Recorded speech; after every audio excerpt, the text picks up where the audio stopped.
ಅಧ್ಯಾಯ H16 news ಅತಿಥಿ ಸಿದ್ದರಾಮಯ್ಯಗೆ ಸ್ವಾಗತ. ನಾನು ನಿಮ್ಮವ MI ಅಥವಾ ಮಲ್ಲಪ್ಪ ಜೋತಾವರ್.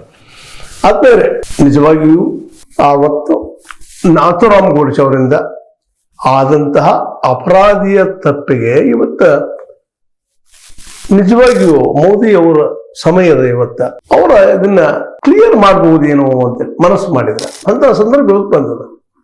ಅಮೆರಿಕ, ಚೈನಾ, ಇನ್ನು ದೇಶಗಳು, ನಮ್ಮ ಸುತ್ತಮುತ್ತ ದೇಶಗಳು ನಮ್ಮನ್ನು ಇವತ್ತ ಒಂದ್ ರೀತಿ ದೂರ ಇಟ್ಟಿದ್ದಾರೆ. ಇದು ಮೋದಿ ಅವರು ತಿಳಿಯಲಾರದ ವಿಷಯ ಏನಲ್ಲ.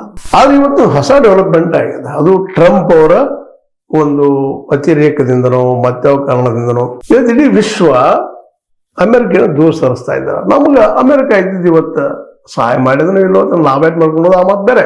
ಆ ಅಮೆರಿಕೆಯ ಭಯದಿಂದಾಗಿ ನಮ್ಮ ಮೋದಿ ಅವರು ಚೈನಾ ಕಡೆ ಹೊರಡ್ತಾ ಇದ್ದ ಸಮಯದಲ್ಲಿ, ಚೈನಾ ರಷ್ಯಾ ಅಂದ್ರೆ ನಮ್ಗೆ ಸಹಜ ಮಿತ್ರ ಆಗಿದ್ರು ಇತಿಹಾಸದಲ್ಲ, ನೆಹರು ಅಂತ ತಿಳ್ಕೊಂಡು ಇಟ್ಟಿವರೆಗೆ.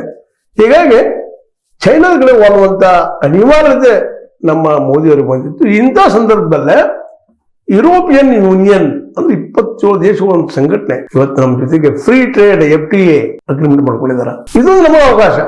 ನಾವು ಚೈನಾದ ಹಾಗೆ ಆರ್ಥಿಕವಾಗಿ ಬಲಿಷ್ಠ ಆಗೋದಕ್ಕೆ. ಯಾಕಂದ್ರೆ ಚೈನಾದವರು ಗಾಂಧೀಜಿಯವರ ಏನು ಮ್ಯಾನುಫ್ಯಾಕ್ಚರಿಂಗ್ ಅಲ್ಲ, ಸಣ್ಣ ಉದ್ದಿಮೆ ಮತ್ತೆ ಉದ್ಯಮಿಗಳನ್ನ ಜೊತೆಗೆ ಶಿಕ್ಷಣವನ್ನ ತಮ್ಮ ಮಕ್ಕಳಿಗೆ ಕೊಟ್ಟು ಇವತ್ತ ಜಗದಲ್ಲಿ ನಿರುದ್ಯೋಗ ಇಲ್ಲಪ್ಪ ಅಂತ ತೋರಿಸ್ಕೊಟ್ಟಂತ ದೇಶ ಚೈನಾ. ಅದನ್ನ ನಾವು ಫಾಲೋ ಅಪ್ ಮಾಡಿದ್ರೆ ಇವತ್ತ ಶಿಕ್ಷಣಕ್ಕೆ ಒಂದು 25% ಕೊಟ್ಟರು ಅಡ್ಡಿ ಇಲ್ಲ. ಆದ್ಯತೆ ಕೊಡಬೇಕು ಬಜೆಟ್ದಲ್ಲ. ಜೊತೆಗೆ ಇಲ್ಲಿಯ ಸ್ಮಾಲ್ ಸ್ಕೇಲ್ ಇಂಡಸ್ಟ್ರಿ ಇನ್ನುಳಿದ ಇವತ್ತೆಲ್ಲ ಪ್ರೈವೇಟೈಸ್ ಮಾಡಿಬಿಟ್ಟಿದ್ವಿ.